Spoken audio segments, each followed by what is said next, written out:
வச்சிருந்தார், என் குடும்பத்தை கட்டி வச்சிருந்தார், என் பிள்ளைங்க வாழ்க்கையை கட்டி வச்சிருந்தார், என் பொருளாதாரத்தை கட்டி வச்சிருந்தார், என் குடும்பத்தை கட்டி வச்சிருந்தார், என் ஆவிக்குரிய வாழ்க்கையை ஆண்டவர் ஒரு முறை கட்டி வைத்திருந்தார். ஆனால் சில பிரச்சனைகள், சில போராட்டங்கள் தேவன் கட்டி வைத்திருந்த சகல காரியங்களை உடைத்து போட்டுவிட்டது.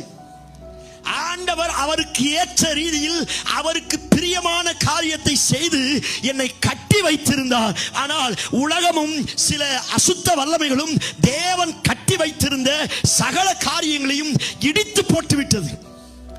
ஒருவேளை இடிக்கப்பட்ட நிலைமையில, உடைக்கப்பட்ட நிலைமையில, தகர்க்கப்பட்ட நிலைமையில ஸ்தோத்திரம் இந்த சத்தத்தை கேட்பீங்கன்னா உங்களை பார்த்து தான் கர்த்தர் தீர்க்க தரிசனமாய் சொல்லுகிறார். எந்த இடத்துல நீங்க உடைக்கப்பட்டீங்களோ, யாரால நீங்க உடைக்கப்பட்டீங்களோ, அதே இடத்துல அவர்களுக்கு முன்பதாக இந்த மாதத்துல நான் உங்களை மறுபடியும் கட்டுவேன் என்று கர்த்தர் வாக்குத்தத்தம் பண்ணுகிறார்.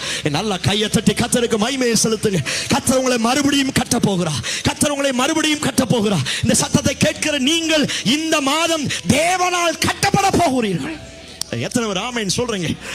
மனுஷன் உடைச்சதை தேவன் கட்ட போகிறார். யோசேப்பு வாழ்க்கை உடைஞ்சதுக்கு காரணம் யாரு? சீக்கிரம். யோசேப்பின் வாழ்க்கை உடைஞ்சதுக்கு காரணம் இன்னொரு மனிதன், அவன் கூட பிறந்தவங்க. சில மனிதர்கள் அவனுக்கு விரோதமாக